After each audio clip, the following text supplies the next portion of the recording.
म्हणून एकाद ब्रेक भगवान मारत असतात. तुम्ही गाडीमध्ये बसून रोडावर जात असले, ऍक्सिडेंट केव्हा होतो? गाडी खूप फास्ट चालत असली आणि समोरून वाहन येत असलं आणि तुम्ही ब्रेक जर नाही मारा तर ऍक्सिडेंट होईल. भक्तांचा ऍक्सिडेंट होणार नाही म्हणून भगवान ब्रेक मारत असतात. नाहीतर अति सुखामध्ये जीवात्मा भगवंताला विसरत असतो.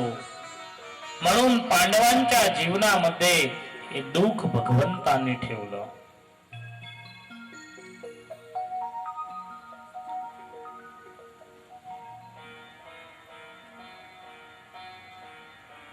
पांडवांना घेऊन भगवान येत होते. द्रौपदीच्या रडण्याचा आवाज आला. रडण्याचा आवाज ऐकताच अर्जुनजी धावत धावत गेले. द्रौपदीने अर्जुनजीचा हात पकडला. अर्जुनजीला सांगितलं की देखिये स्वामीनाथ, हे माझे 5 मुलं यांची कशी दशा झाली. आणि अर्जुनने पाहिलं, मस्तक शिवायचे धड पाहून अर्जुनजीला क्रोध आला. अर्जुनजींनी प्रतिज्ञा केली. अर्जुनजींनी अजोड गजब प्रतिज्ञा केली की द्रौपदी तू रडू नको. तदा सुचस्ते प्रमृजामि भद्रे यद ब्रह्म बंधो शिर आत ताईन. हे द्रौपदी तू रडू नको. ज्यांनी पण ह्या 5 मुलांचा वध केला, मस्तक कापले असतील, त्याचं मस्तक कापून अर्जुनची प्रतिज्ञा बरोबर ऐका. अर्जुनजींनी प्रतिज्ञा केली की ज्याने हे घोर कर्म केलेलं आहे त्याचं मस्तक कापून द्रौपदी त्या मस्तकावर तुला बसवून त्याच्याच रक्तांनी तुझे केस मी धुईल. गजब प्रतिज्ञा अर्जुनजीने की. अर्जुनजीला माहिती पडलं की हे कर्म अश्वत्थामाने केलेलं आहे. अर्जुनजीने द्वारकाधीशला हात लांबा करून आज्ञा दिली की द्वारकेश रथ तयार करो.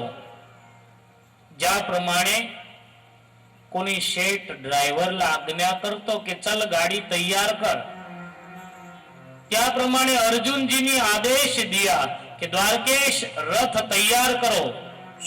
आणि द्वारकाधीशनी रथ तयार केला. अर्जुनजी रथामध्ये बसले. अर्जुनजींनी सांगितलं ज्या दिशामध्ये अश्वत्थामा आहे त्या दिशामध्ये रथ जाऊ द्या. अश्वत्थामा रण सोडून आणि धावत होता. त्याच्या मागे रथ जाऊ लागला.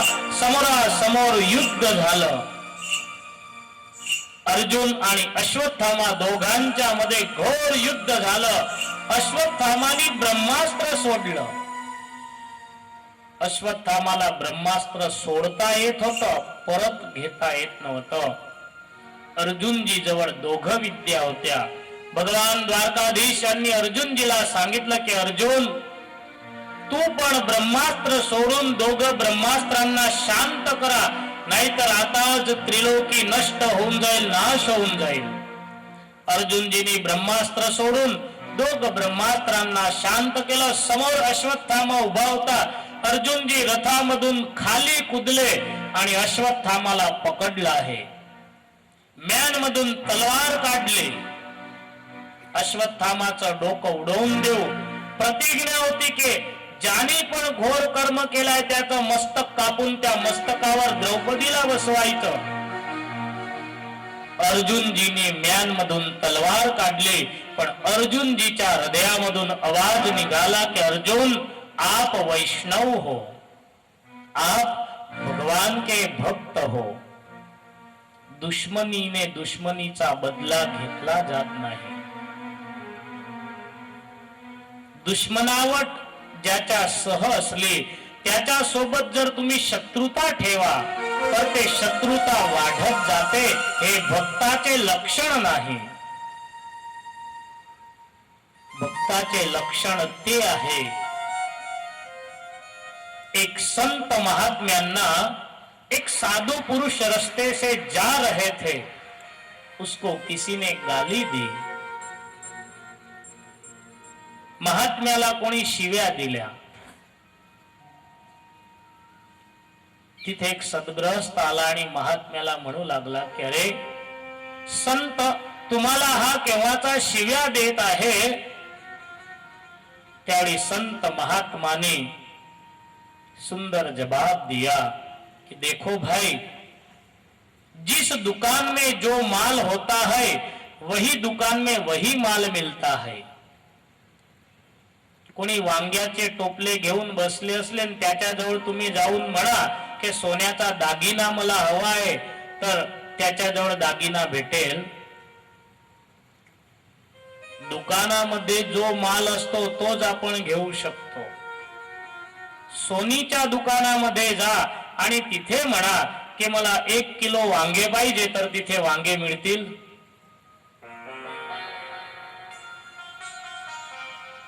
ज्या दुकानामध्ये जो माल असतो तो मिळतो. संत महात्माने त्या सद्गृहस्थाला सांगितलं की त्याच्या हृदयामध्ये जे भरलेलं आहे तेच तो बोलणार आहे. दुष्टाजवळून आपण चांगल्या शब्दांची अपेक्षा केव्हाही ठेवायची नाही. तो सद्गृहस्थ त्या महात्म्याला म्हणू लागले की ठीक आहे, पण केव्हाचा तो तुमचा अपमान करून राहिलाय, शिव्या देऊन राहिला आहे, तुम्ही त्याचा सामना का करत नाही.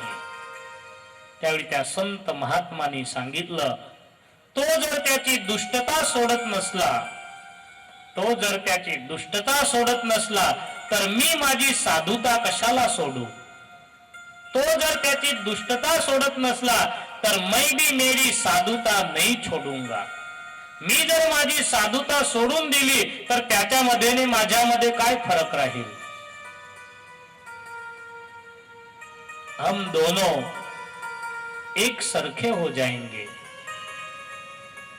अर्जुनजीच्या हृदयामधून आवाज निघाला की अर्जुन, तो भगवंताचा भक्त आहे, तो वैष्णव आहे. अर्जुनजीची मानवता तुम्ही पहा की ज्याने 4 मुलांचा नाश केलेला आहे. अर्जुनजीने तलवार परत ठेवली. अर्जुनजीची परीक्षा घेण्यासाठी भगवान द्वारकाधीश म्हणतात की अर्जुन, काय विचार करून राहिला, यानेच तुझ्या मुलांना मारलेला आहे, मारून टाक, मारून टाक. अर्जुनजीने हात जोडले की द्वारकेश, हा माझा अपराधी आहे, त्यापेक्षा पण द्रौपदीचा जास्त हा अपराधी आहे. कारण की 5 मुलं द्रौपदीचे होते, त्यामध्ये एकच माझा होता. माझ्यापेक्षा द्रौपदीचा हा जास्त अपराधी आहे, याला आपण द्रौपदी जवळ घेऊन जाऊ. देखिए अर्जुन की मानवता. ज्याने 5 मुलांचा नाश केला, प्रतिज्ञा होती की त्याचं मस्तक कापून टाकेल, पण तलवार परत ठेवून दिली. अश्वत्थामाचे केश पकडून द्रौपदी जवळ आणत आहे. एक पात्रांची कथा जर पाहसाल, कथा कशासाठी असते. पूर्वी जे भगवंताचे भक्त झाले त्यांचं जे जीवन चरित्र आहे, त्या जीवन चरित्रामधून आपण काय घ्यायचं. अर्जुनजीची मानवता जशी होती त्यापेक्षा पण द्रौपदी श्रेष्ठ होत्या. दुरूनच अश्वत्थामाला पाहून आणि द्रौपदीच्या मुखामधून शब्द निघाले, उवाच चास हंतस्य बंधना नयनम सती मुच्यताम मुच्यताम एष ब्राह्मणो नितराम गुरु. मुच्यताम मुच्यताम एष. हे अर्जुन, हे द्वारकेश, अश्वत्थामाला सोडून द्या, सोडून द्या, हा ब्राह्मण आहे. भगवान द्वारकाधीश म्हणतात की द्रौपदी, यानेच तुझ्या 5 मुलांचा नाश केलेला आहे. आणि त्यावेळी द्रौपदीच्या मुखामधून शब्द निघाले की मालिक ब्राह्मण आहे, त्यामध्ये गुरुपुत्र आहे. मुच्यताम मुच्यताम, सोडून द्या सोडून द्या. द्रौपदी हे दयाची मूर्ती होती. इतिहास वाचणा सोपा आहे. टीव्हीच्या पडद्यावर इतिहासाला बघणं सोपं आहे. इतिहासाचं लेखन कार्य करणं ते सोपं आहे, पण इतिहासाचं सर्जन करणं फार कठीण आहे. इतिहासाचं सर्जन कोण करू शकतं? इतिहासाचं सर्जन द्रौपदी करू शकेल. इतिहासाचं सर्जन मां सीता करू शकतील. इतिहासाचं सर्जन स्वामीनारायण संप्रदायामध्ये लाडूबा आणि जीवबा करू शकतील. इतिहास वाचणं सोपं आहे, पण इतिहासाचं सर्जन करणं फार कठीण आहे. रामायणामध्ये सीता मैयानी जे सहन केलेलं आहे, दुनियामध्ये कोणचीच स्त्री ते सहन करू शकणार नाही. रामायणामध्ये सीताजी सहनशीलताची मूर्ती आहे. भागवतामध्ये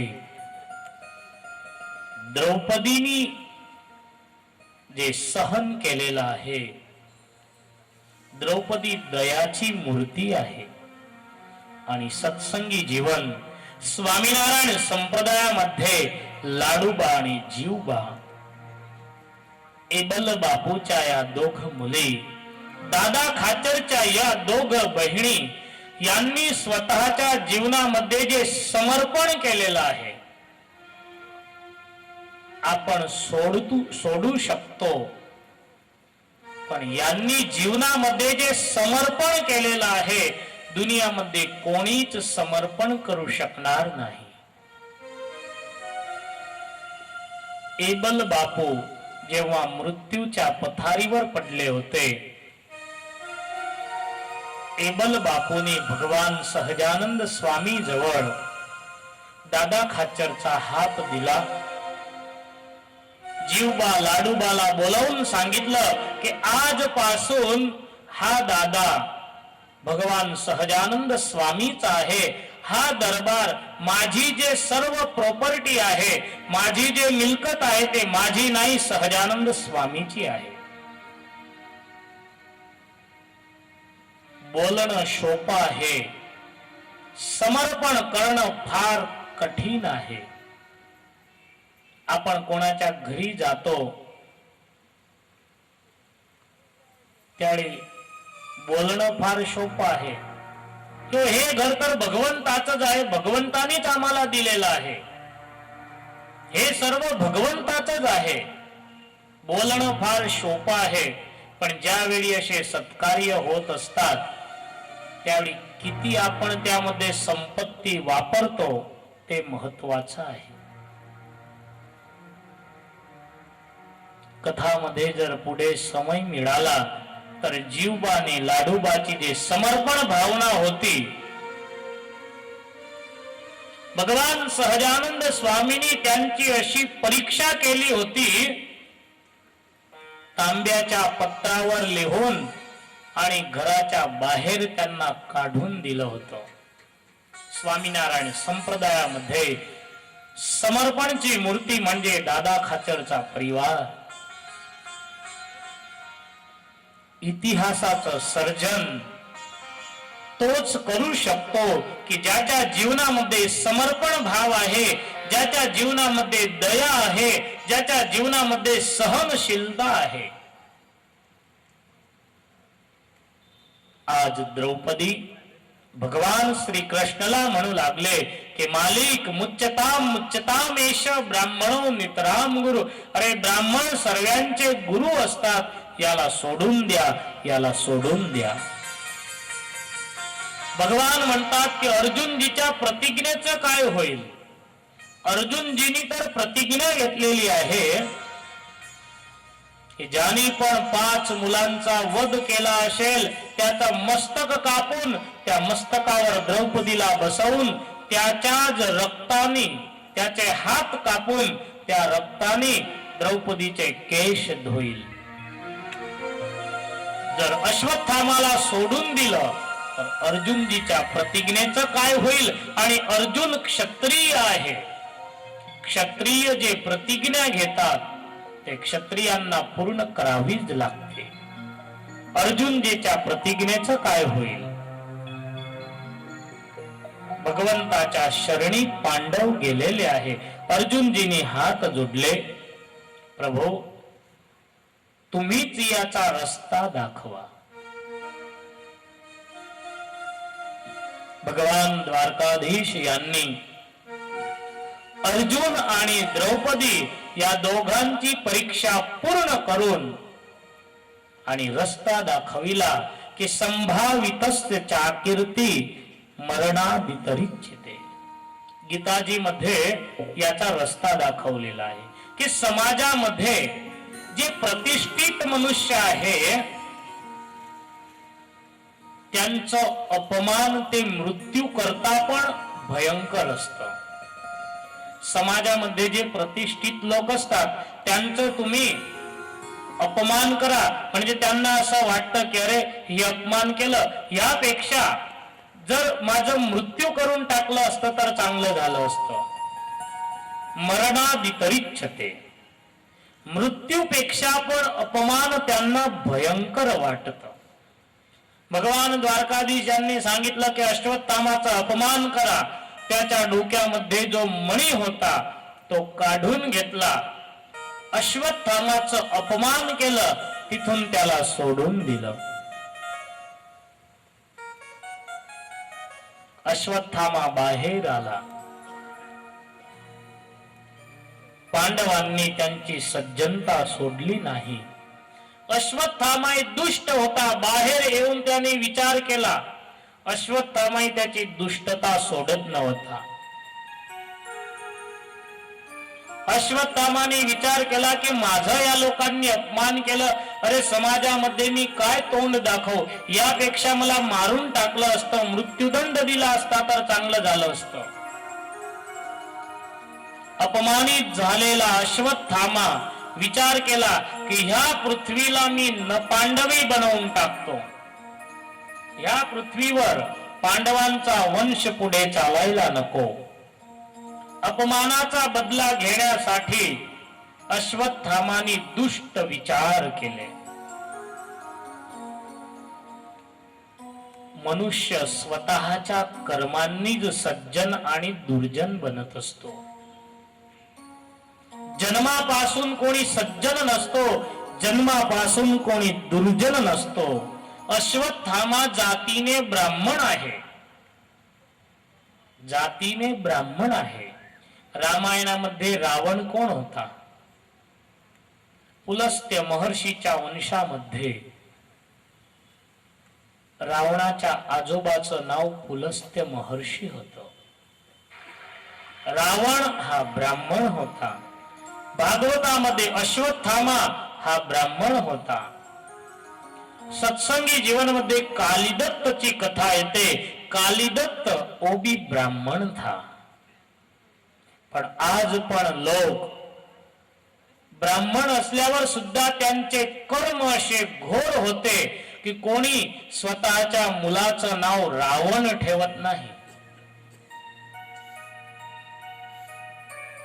कोणी स्वतःच्या मुलाचं नाव कंस ठेवत नाही. स्वतःच्या मुलाचं नाव कुंभकर्ण ठेवत नाही. कित्येकांचे कर्म असे घोर असतात. कोणी मुलगी जर झाली तर शूर्पणखा कोणी नाव ठेवतं, मंथरा कोणी नाव ठेवतं, ताडका कोणी नाव ठेवतं. ताडका, मंथरा, शूर्पणखा, पूतना यांचे कर्म असे होते अश्वत्थामा, कालिदत्त, रावण यांचे कर्म असे होते की आज पण त्यांच्या नावानीच लोक त्यांना धुतकारतात. घोर कर्म केल्याने हजारो वर्षापर्यंत लोक त्याच्या नावाला पण धुतकारत असतात.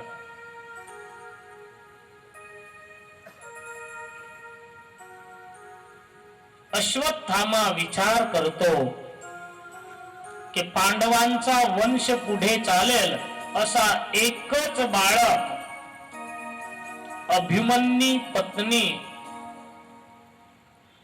अर्जुनजीचा पुत्र अभिमन्यू आणि अभिमन्यूची पत्नी जे उत्तरा होती, त्या उत्तराच्या गर्भामध्ये एक बाळकाचं पोषण होत होतं. विचार केला त्याला उदरामध्येच मी खलास करून टाकतो, म्हणजे पांडवांचा वंश पुढे चालणार नाही. पांडवांच्या वंशामध्ये आता एक पण संतान नाही आणि एकच त्यांच्या कुटुंबामध्ये पुत्र वधू जे उत्तरा आहे, तिला गर्भ आहे. गर्भामध्येच तिच्या उदरामध्येच बाळकाचा नाश करण्यासाठी अश्वत्थामाने ब्रह्मास्त्र सोडलं. उत्तराला पीडा होऊ लागली, दुःख होऊ लागलं. उत्तराला अनुभूती झाली माझ्या उदरामध्ये बाळकाला काही त्रास होत आहे. उत्तराला मा द्रौपदी जे उत्तराजीच्या सासू द्रौपदीने एक शिक्षण दिलं होतं की बेटे, जीवनामध्ये काही आपत्ती जर आली, काही दुःख जर आलं तर माझं तुला शिक्षण आहे. रोज सकाळी उत्तरा द्रौपदीला पाया पडण्यासाठी ज्यावेळी जात होती, त्यावेळी उत्तराच्या डोक्यावर हात ठेवून आणि द्रौपदी शिक्षण द्यायच्या की बेटे, तुझ्या जीवनामध्ये दुःख जर आलं तर तू भगवंताच्याच शरणी जा. कोणीच तुझी रक्षा करणार नाही, माझा अनुभव आहे. ज्या सभामध्ये पितामह भीष्म, द्रोण, कृपाचार्य, ज्या सभामध्ये माझे 5 पती बसले होते, कोणीच माझी रक्षा केली नाही. शेवटी द्वारकाधीशनी माझी रक्षा केली. माझा अनुभव आहे, म्हणून माझं तुला शिक्षण आहे. भगवंताशिवाय कोणाच्याच शरणी तू जायचं नाही. उत्तराला शिक्षण होतं म्हणून उत्तरा भगवंताच्या शरणी गेल्या. उदरामध्ये त्रास होत होता, हात जोडून उत्तराने स्तुती केली. पाही पाही महायोगिन देव देव जगतपते, नान्यम तो भयम पश्ये यत्र मृत्यू परस्परम. भगवान द्वारकाधीशने उत्तराची स्तुती ऐकून सुदर्शन चक्राद्वारा उत्तराच्या उदरामध्ये जाऊन आणि बाळकाची रक्षा केली. सुदर्शन चक्राने ब्रह्मास्त्राचा नाश केला. माताच्या उदरामध्ये बाळकाची रक्षा झाली. स्वतः भगवान सुदर्शन चक्र घेऊन आणि उदरामध्ये प्रवेश केला होता. प्रथम स्कंदाच्या अंतिम अध्यायांमध्ये एक एक पात्राची जी कथा दाखवली आहे. अर्जुनजीची कथा आपण पाहिली, द्रौपदीची कथा पाहिली, मा कुंताचं पात्र इथे दाखवलं आहे. युद्ध झाल्यानंतर युधिष्ठिरचा राज्याभिषेक झाला. भगवान द्वारकाधीश आता द्वारका जाण्यासाठी तयार झाले. मा कुंता भगवान द्वारकाधीश जवळ आले, हात जोडून मा कुंता स्तुती करू लागल्या. नमस्ते पुरुषम ईश्वरम प्रकृते परम अलक्षम सर्वभूतानां अंतर्बहिरवस्थित. कुंताजींनी सुंदर स्तुती केलेली आहे. भागवतामध्ये अनेक भक्तांच्या स्तुत्या आहे, पण कितीक स्तुत्या अशा आहेत की त्या स्तुत्या खरोखर समजण्यासारख्या आहे. त्यामध्ये कुंता मैयाची जे स्तुती आहे, नमः पंकज नाभाय नमः पंकज मालिने नमः पंकज नेत्राय नमस्ते पंकजांग्रे. मां कुंताजीनी भगवंताजवळ एक मागणी केली, हे प्रभु आप द्वारका जा रहे हैं, मैं आपके पास हात जोडून मी तुमच्याजवळ मागणी करत आहे, मला एक वरदान द्या. विपद हसंतु न शश्वत यत्र यत्र जगद्गुरो भवतो दर्शनम यत् स्यात् अपुनर्भव दर्शनम. कुंता मैयानी भगवंताजवळ हात जोडून आणि दुःखाची मागणी केली. विपद हसंतु न शश्वत, आमच्या जीवनामध्ये केव्हाच तुम्ही सुख देऊ नका, आमचं संपूर्ण जीवन दुःखाने भरून द्या. अजोड कुंताजींनी मागणी केलेली आहे. रोज आपण भगवंताजवळ हात जोडून काय मागतो? हे प्रभू मला सुखी ठेव, हे प्रभू मला सुखी ठेव. या सभामध्ये एकही असा भक्त आहे की ज्याने भगवंताजवळ दुःखाची मागणी केली? भगवंताला कोणी असं म्हणतं की हे प्रभू मला तू दुःख दे? मैया कुंताने दुःखाची मागणी केली. भगवान रथामधून खाली उतरले, कुंताजीच्या तोंडावर हात ठेवला. बस बस, आतापर्यंत तुम्ही एवढं दुःख भोगवलं तरी सुद्धा तुम्ही दुःखाची मागणी करतात. आणि मां कुंताजीने सुंदर भगवंताला जबाब दिला की मालिक, कौरव आणि पांडव दोघं सोबत राहत होते. कौरव आणि पांडव दोघं सोबत राहत होते, पण पांडवांच्या पक्षामध्ये तुम्ही राहिले. पळे पळ पांडवांची तुम्ही रक्षा केली. त्याचं एकच कारण होतं की पांडवांना जन्मापासून दुःख होतं. दुख में सुमिरन सब करे. कुंताजी भगवंताला म्हणतात की मी दुःख कशासाठी मागलं? दुख में सुमिरन सब करे, सुख में करे ना कोई. कुंताजीने सुंदर व्याख्या केलेली आहे की मी दुःख कशासाठी मागलं. दुख में सुमिरन सब करे, सुख में करे ना कोई. जो सुख में सुमिरन करे तो दुख कहां से होई.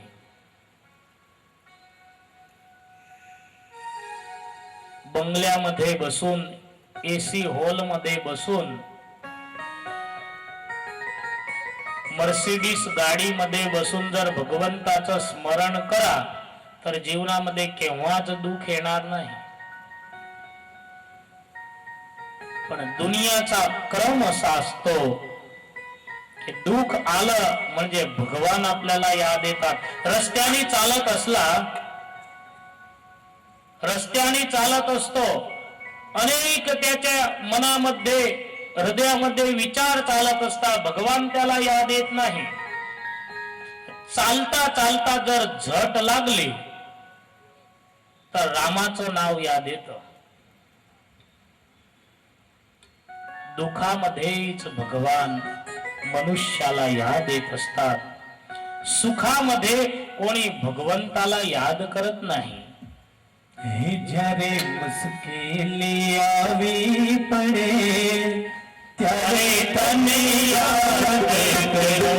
જ્યારે મુશ્કેલી આવી પડે ત્યારે તને યાદ કરો. હવે સુખમાં વિસરતો તને દુઃખમાં યાદ કરો. હવે સુખમાં વિસરતો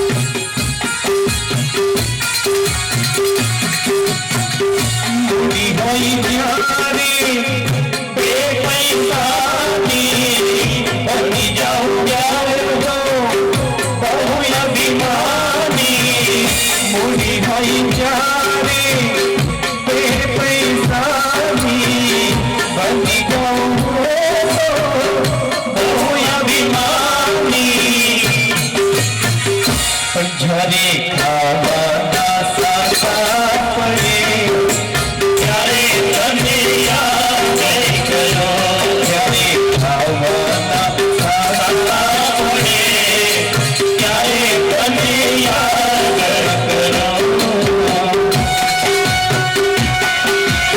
गुजराती कवी ने सुंदर या कीर्तनामध्ये भजनामध्ये लिहिलं आहे, मनुष्याला भगवान केव्हा याद येतो. भगवंताच्या कृपेने 2 पैसे जर भगवंतानी आपल्याला दिले, सत्ता संपत्ती मिळाल्यानंतर तो भगवंताला विसरून जात असतो. परंतु भगवंतानी जर घेऊन घेतलं तर परत मंदिराच्या पायऱ्या त्याला दिसत असतात.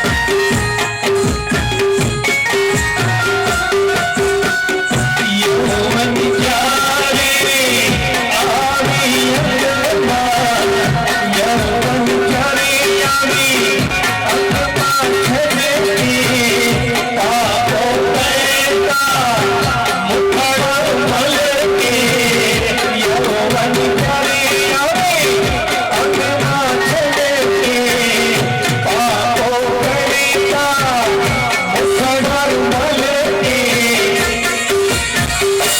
जले काया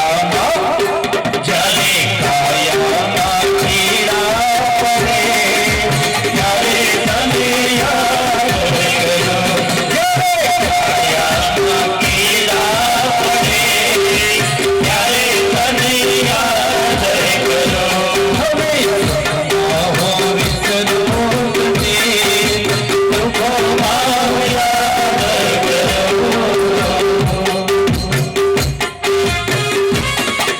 बालक जेव्हा लहान असतो, मंदिरामध्ये आरतीचा समय ज्यावेळी होतो त्यावेळी आरतीचा घंट वाजवण्यासाठी लहान लहान बाळक झगडत असतात. तो म्हणतो मला वाजवू दे, तो म्हणतो मला वाजवू दे. आरतीला 15 मिनिटं अर्धा तास उशीर असतो तेव्हापासून आरतीचा घंट तो हातामध्ये घेऊन ठेवतो.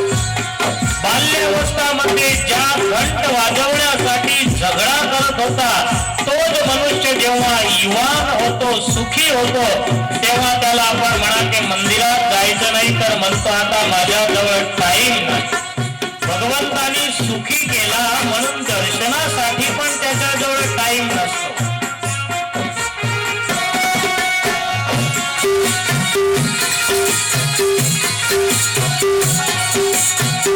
साथी होई प्यारे बेबे साथी गज गज फूले प्यारे मारी साथी साथी होई प्यारे बेबे साथी गज गज फुलारे फूले साथी पंझारे कलड़ा पड़े यारे तने याद करो यारे कलड़ा पड़े यारे तने याद करो यारे आवी पड़े यारे तने याद करो अभी सुख पाओ विसरो तुझे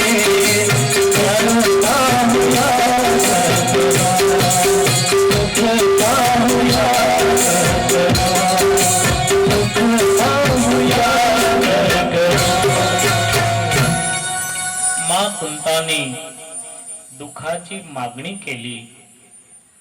संत महात्मांनी सुख आणि दुखाची व्याख्या केलेली आहे. सुख कशाला म्हटलं आहे आणि दुःख कशाला म्हटलेलं आहे. एखाद्या महात्माजवळ जाऊन विचारा. हनुमानजी महाराजांना कोणी विचारलं की तुमच्या जीवनामध्ये काही दुःख आहे, हनुमानजी महाराज म्हणतात असं तर माझ्या जीवनामध्ये काहीच दुःख नाही. पुन्हा विचारलं काही दुःख असेल तर सांगा. हनुमानजी महाराजने जबाब दिला, माझ्या जीवनामध्ये मला काही आठवत नाही की दुःख असेल, पण हा कह हनुमंत विपत्ती प्रभु सोई जब तब सुमिरन, जब तब सुमिरन भजन न होई. माझ्या जीवनामध्ये तोच समय दुखाचा आहे की ज्या समयी भगवान रामचं भजन माझ्याने होत नाही. राम नामाशिवाय जेवढा समय माझ्या जीवनाचा व्यतीत होतो तो समय दुखाचा आहे. सुख आणि दुखाची व्याख्या केली. संपदो नैव संपदः, संपदो नैव संपदः, विपदो नैव विपदः, विपद विस्मरणं विष्णू संपन्न नारायण स्मृती. संपत्ती म्हणजे सुख, सुख ते सुख नाही, दुःख ते दुःख नाही. विपद विस्मरणं विष्णू, भगवंताचं विस्मरण तेच विपत्ती आहे आणि भगवंताचं स्मरण तेच संपत्ती म्हणजे सुख आहे. सुख आणि दुःखाची सुंदर व्याख्या केली.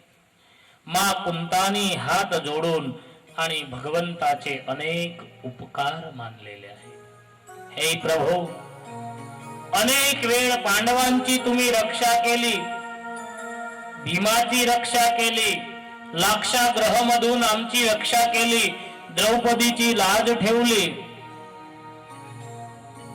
स्तुती करता करता शेवटच्या श्लोकामध्ये मा कुंताजींनी भगवंताची स्तुती केली. अथ विश्वेश विश्वमन विश्वमूर्ते स्वकेषु मे स्नेह पाशमिमं छिंदी दृढं पांडुषु वृष्णि.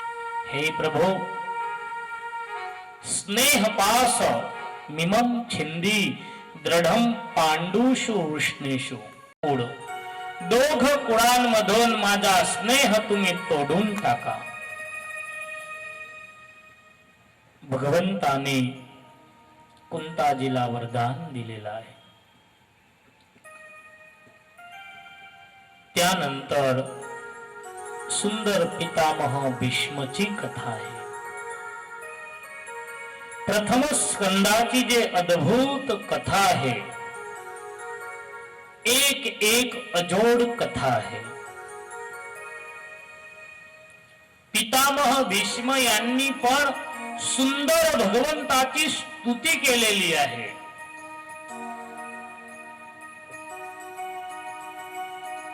पण भक्तांनो, आपल्याला परीक्षित जन्माच्या कथेकडे जायचं आहे. शौनकादिकांनी हात जोडले, सूत पुराणीला विचारलं की सूतजी, उत्तराच्या गर्भाची भगवंताने रक्षा केली ते कथा मला ऐकवा. सूतजी बोले की हे शौनक, बरोबर 9 मास व्यतीत झाले, उत्तराने एक सुंदर बाळाला जन्म दिला. जन्मताच जे बाळक होत ते सर्वांचा चेहरा पाहू लागलं, परीक्षा करू लागलं. या सर्वांमध्ये माझी रक्षा कोणी केलेली आहे? एकेकाचा चेहरा पाहून ते बाळक परीक्षा करू लागलं. 5 पांडव उभे होते, एकेकाचा चेहरा पाला, यामधून माझी रक्षा कोणी केली? एकेकाचा चेहरा पाहून परीक्षा करत होत, म्हणून त्या बाळकाचं नाव ठेवलं परीक्षित.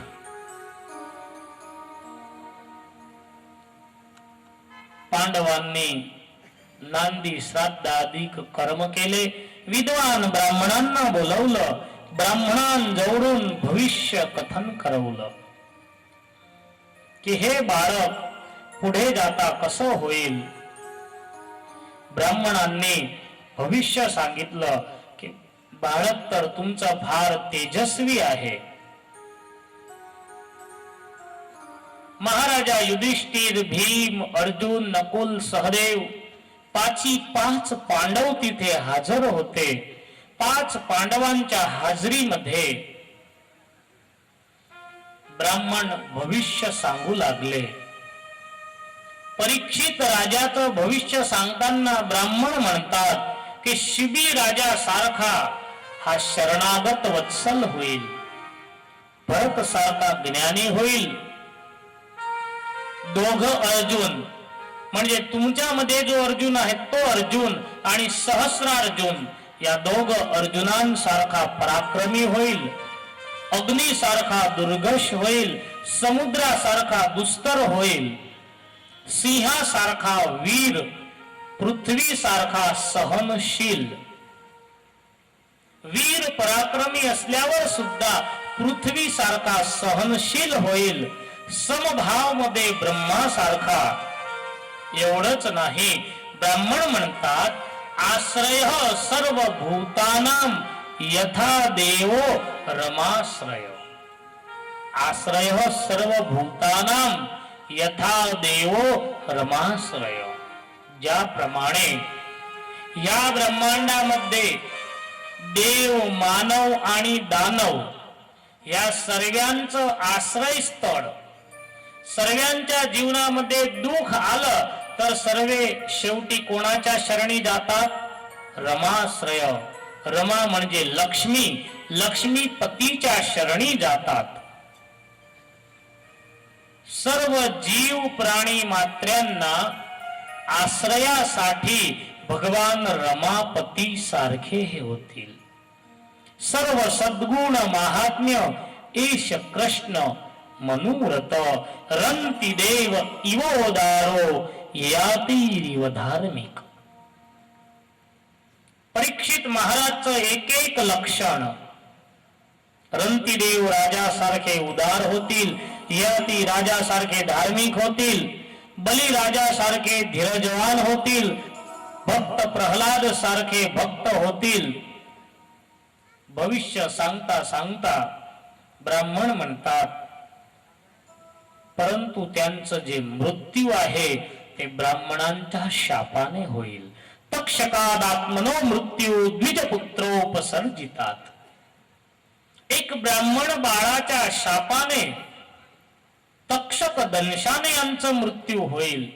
सर्व पांडव चिंतित झाले की अरे आपल्या कुळामध्ये या बाळाला ब्राह्मणाचा शाप होईल, म्हणजे ब्राह्मणाचा हे अपराध करतील, ब्राह्मणाचा द्रोह करतील. जर परीक्षित ब्राह्मणाचा द्रोह करील तरच त्याला ब्राह्मणाचा शाप मिळेल. भविष्य सांगणार जे भूदेव होते, ब्राह्मण होते, ते म्हणू लागले की तुम्ही चिंता करू नका. जरी ब्राह्मण बाळकाचा शाप होईल तरी सुद्धा प्रपस्त्युत उपसृत्य मुक्त संघ पदम हरे. भले ब्राह्मणांच्या शापाने आमचा मृत्यू, पण अंती मुक्त संघ पदम हरे. यांना मुक्ती मिळेल, भगवंताचं धाम मिळेल. योगी पुरुषांना जे गती मिळत नाही ते गती परीक्षितजीची होईल. ब्राह्मणांना अनेक दक्षिणा देऊन तेथून विदाय केले. सुत पुराणी शौनकादिकांना म्हणतात की हे शौनकादिक, विदुरस्तीर्थ यात्राया मैत्रेयोदात्मनो गतिम ज्ञातवगात हस्तिनापुरम तया वाप्त विवित्सित. त्यावेळी विदुरजी यात्रा करण्यासाठी गेले होते. यात्रा करून विदुरजी परत आले. परत येऊन विदुरजीनी सर्व हकीकत माहिती त्यांना पडलं.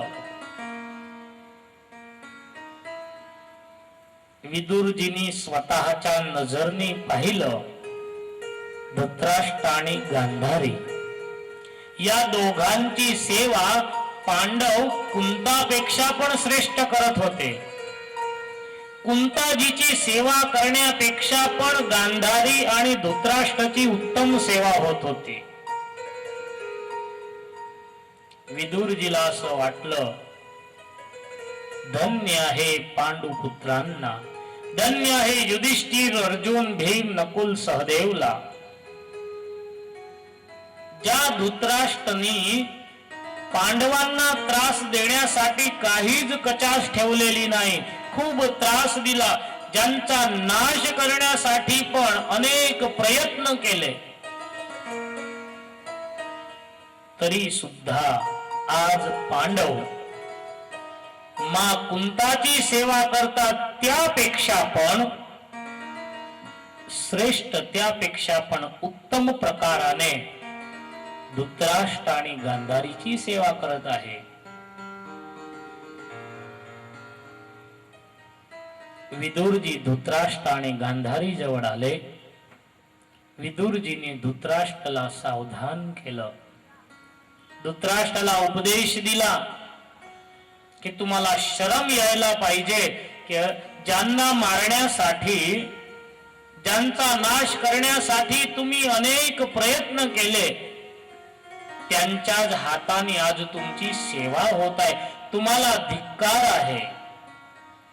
आणि माझी सलाह तर अशी आहे की आता तुमचं आयुष्य पण पूर्ण झालेलं आहे, आता तुम्ही धीरे धीरे सर्व सोडून द्या. विदुरजीने धृतराष्ट्रजीला सुंदर उपदेश दिलेला आहे. प्रथम स्कंदाची कथा आपल्याला समजावते की जीवनामध्ये धीरे धीरे धीरे धीरे जर सोडलं तरच सुटत, बाकी जशी जशी वृद्धावस्था येते तशा तशा आशा देवी युवान होतात. तोंडामधून दात पडले म्हणजे ऊस खाण्याची इच्छा होते. 50-60 वर्षानंतर डॉक्टर ब्रेक मारतात की आता डायबिटीस आहे, गोड खायचं नाही. आणि डायबिटीस झाल्यानंतरच लाडू खाण्याची इच्छा होते.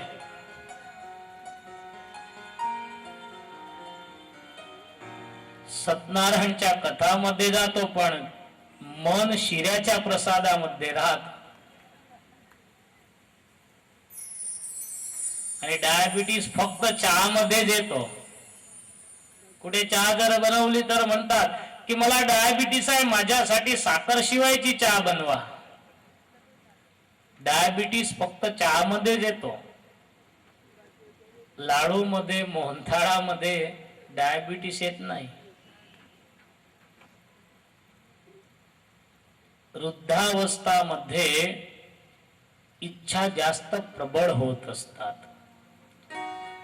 एक संत महात्मांनी सुंदर त्याचं कारण दाखवलं. युवानीपेक्षा वृद्धावस्थामध्ये आशा देवी जास्त युवान होते. त्याचं कारण आहे, बाल्यावस्थामध्ये हे माझं, हे तुझं असं काहीच नसतं. माझं आणि तुझं केव्हापासून चालू होतं? 25 वर्षाचा झाला, लग्न झालं म्हणजे हे माझं आणि हे तुझं चालू होतं. बाल्यावस्थामध्ये दोघं भाऊ एकच थाळीमध्ये खायचे. एक दुसऱ्याच्या तोंडामधून पडलेला ग्रास खायचे. पण लग्न झालं म्हणजे भावाशी हे माझं, हे तुझं चालू होतं. आशा देवीचा जन्म 25 वर्षानंतर होतो. 25 वर्षाचा झाला म्हणजे आशा देवीचा त्याच्या हृदयामध्ये जन्म होतो. म्हणजे तो 50 वर्षाचा झाला म्हणजे आशा देवी किती वर्षाची होते? युवान होते, 25 वर्षाचे होते. म्हणून तोंडामधून दात पडले म्हणजे ऊस खाण्याची इच्छा होते. भगवान शंकराचार्य एक वेळी रस्त्याने जात होते.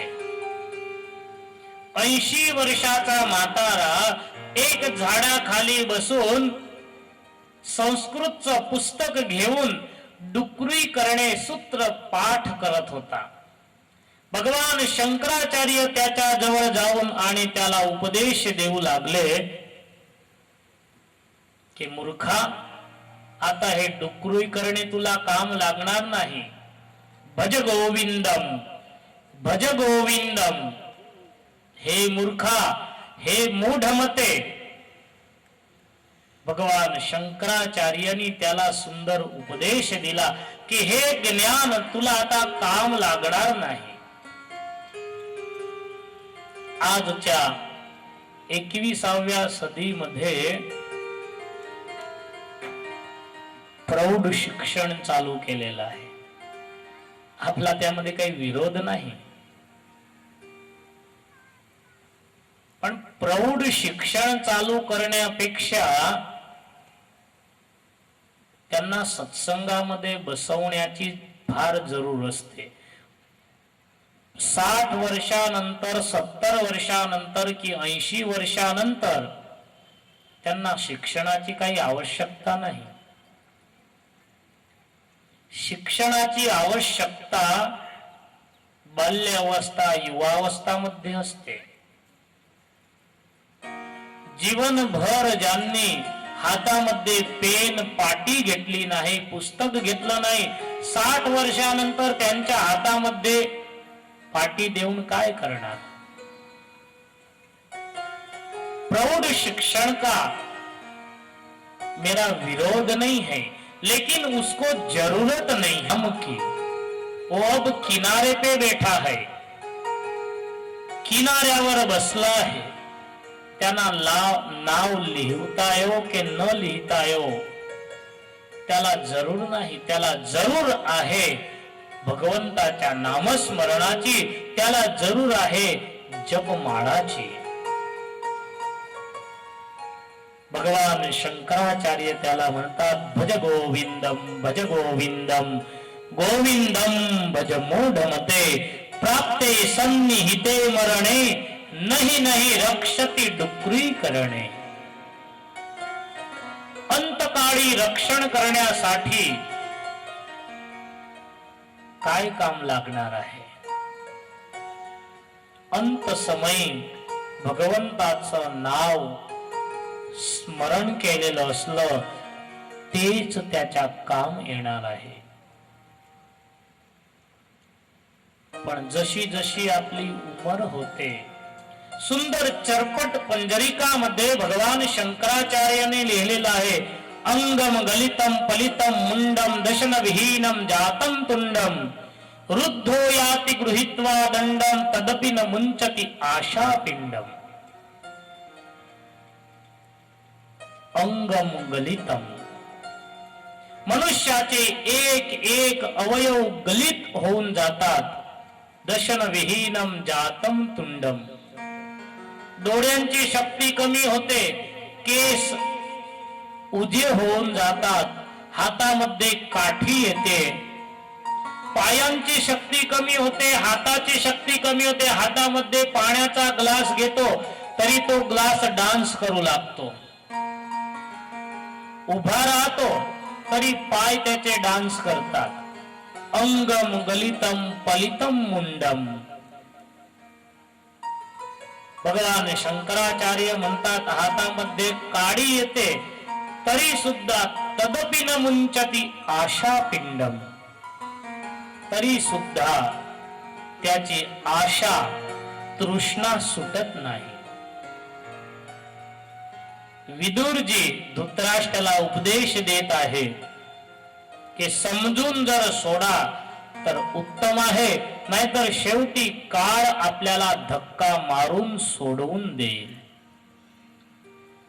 विदुरजीच्या उपदेशाने धृतराष्ट्र आणि गांधारी या दोघांनी घराचा त्याग केला. रोजच्या क्रमाप्रमाणे दुसऱ्या दिवशी प्रातःकाळी युधिष्ठिर महाराज वंदन करण्यासाठी आले. महलमध्ये धृतराष्ट्र आणि गांधारीला न पाहता चिंतित झाले. नारदजी तिथे आले.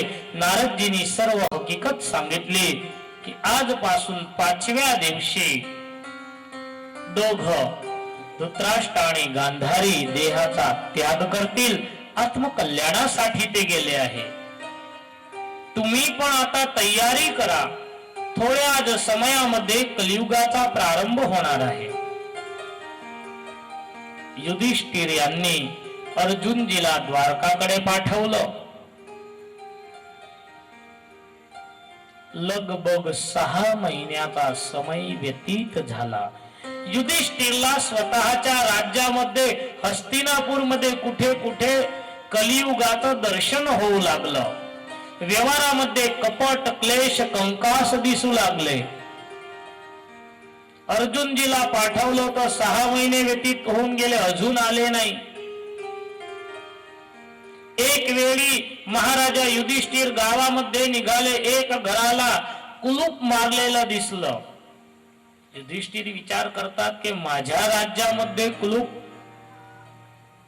जरूर नारदजींनी सांगितलेला समय येऊन गेलेला आहे.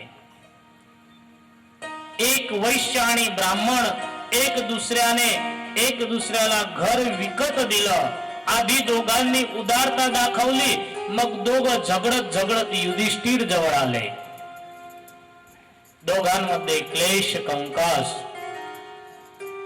युधिष्ठिर महाराज भीमला बोलवून आणि म्हणू लागले की अनेक मला अपसुकन होत आहे. गता सप्त धुना मासा भीमसेना तवामुज.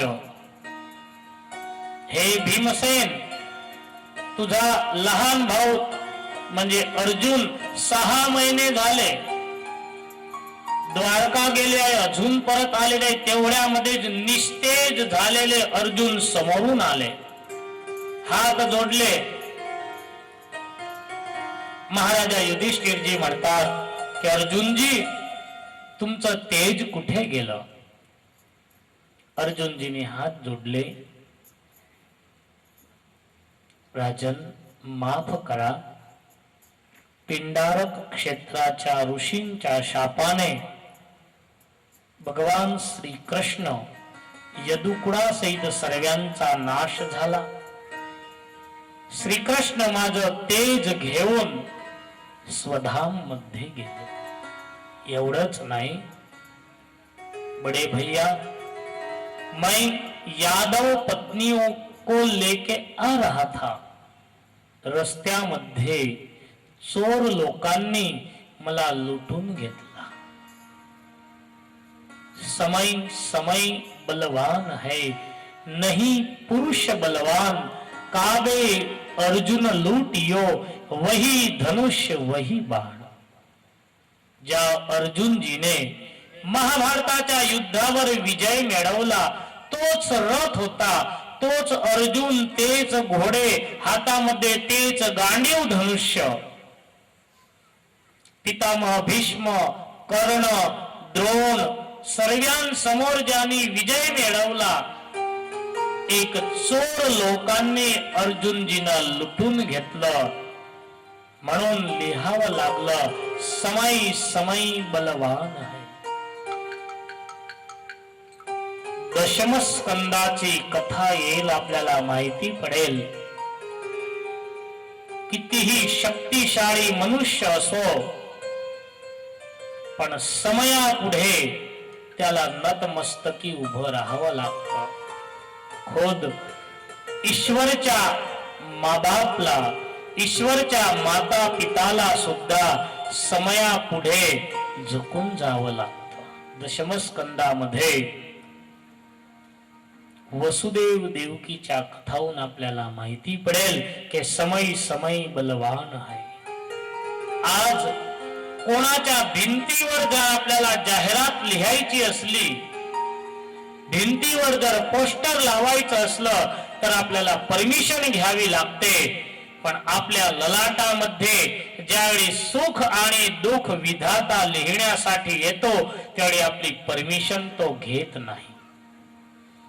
आणि जे लेख लिहिले आहे त्याप्रमाणेच मनुष्य असो, देव असो, दानव असो, खुद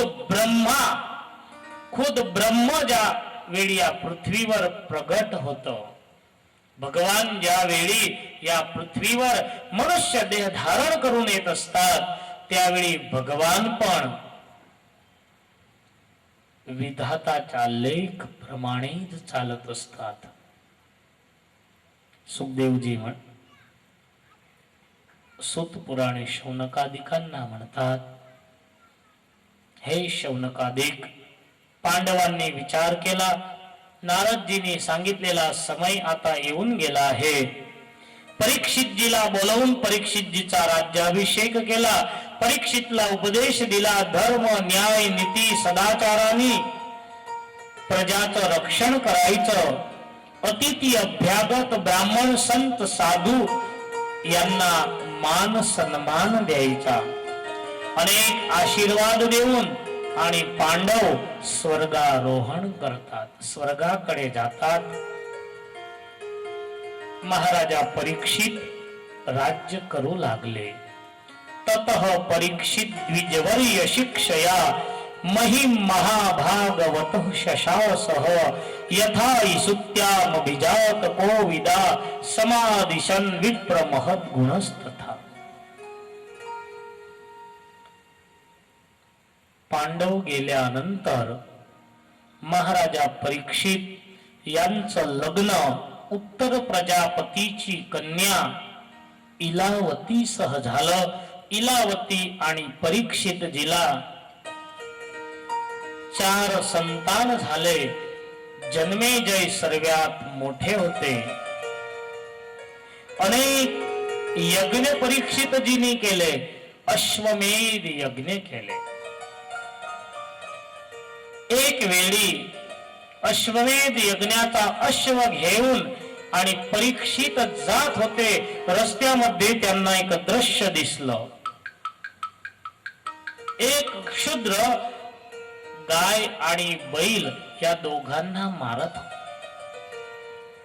महाराजा परीक्षितजी घोड्यावरून खाली उतरले. त्या क्षुद्राला पकडलं. माझ्या राज्यामध्ये गौहत्या करतो, माझ्या राज्यामधून निघून जा. ते गाय पृथ्वी होती, तो बैल धर्म होता आणि जो क्षुद्र होता तो कलियुग होता. कलियुगाने हात जोडले. कलियुग म्हणू लागला की राजन, माझ्यामध्ये हजारो दुर्गुण आहे, माझ्यामध्ये हजारो दुर्गुण आहे, पण एक मोठा दोष आहे, एक मोठा गुण आहे. हजारो दुर्गुणांमध्ये एक माझ्यामध्ये गुण आहे. परीक्षित राजाने विचार केला की हजारो दुर्गुण आणि एक गुण. हा राजन, हरेर नाम हरेर नाम हरेर नामैव केवलम कलव नास्तेव नास्तेव गतिरन्यथा. माझ्यामध्ये मोठ्यात मोठा गुण तो आहे की माझ्या युगामध्ये म्हणजे कलियुगामध्ये भगवंताला प्राप्त करण्यासाठी जप तप यज्ञ यागादी काहीच करण्याची जरूर नाही. हरेर नाम हरेर नामैव केवलम कलौ नास्तेव नास्तेव नास्तेव गतिरन्यथा. केवळ परमेश्वराच्या नामस्मरणाने, संकीर्तनाने, कथा कीर्तनानेच भगवंताची प्राप्ती होते. माझ्यामध्ये हा मोठ्यात मोठा गुण आहे. परीक्षित राजा म्हणतात, माझ्या राज्यामध्ये तू राहायचं नाही, माझ्या राज्यामधून निघून जा. कलियुगाने हात जोडले. तुमचं राज्य समुद्रापर्यंत आहे, मी कुठे जाऊ? परीक्षित राजा म्हणतात, हा तुला मी स्थान देतो, तेवढ्या स्थानांमध्ये तू राहायचं. बरोबर कान खोलून ऐकून घ्या, कलियुग कुठे कुठे राहिलेला आहे. कलियुगाला 4 स्थान प्रथम दिले. द्यूतम पानम स्त्रियः सूना यत्र धर्माश चतुर्विध. जुगार. कलियुगाचे 4 स्थान. पहिलं स्थान जुगार, दुसरं स्थान मद्यपान, तिसरं स्थान व्यभिचार आणि चौथं स्थान अधर्म.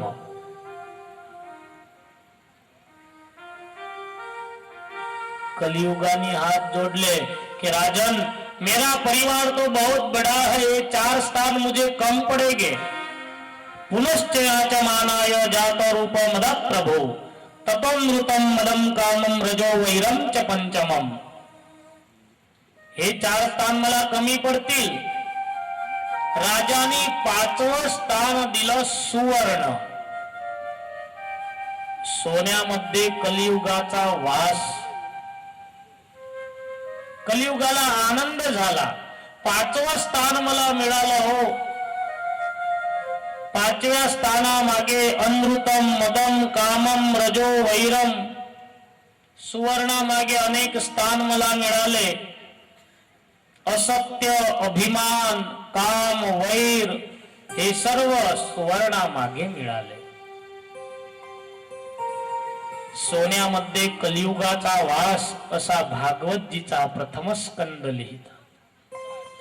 एक बाजूला पूर्वी राजे लोक, कोणी ऋषी मुनी संत महात्मा जर स्वतःच्या घरी आले, सोन्याच्या पात्रामध्ये त्यांचे चरण धुत होते. आज पण मोठ्या मोठ्या तीर्थक्षेत्रांमध्ये भगवंताचा थाळ सोन्याच्या पात्रांमध्ये आपण धरवतो. सोन्याला आपण पवित्र समजतो. तर सुवर्णामध्ये कलियुगाचा वास आहे. प्रथम स्कंदामध्ये स्पष्टता केली आहे.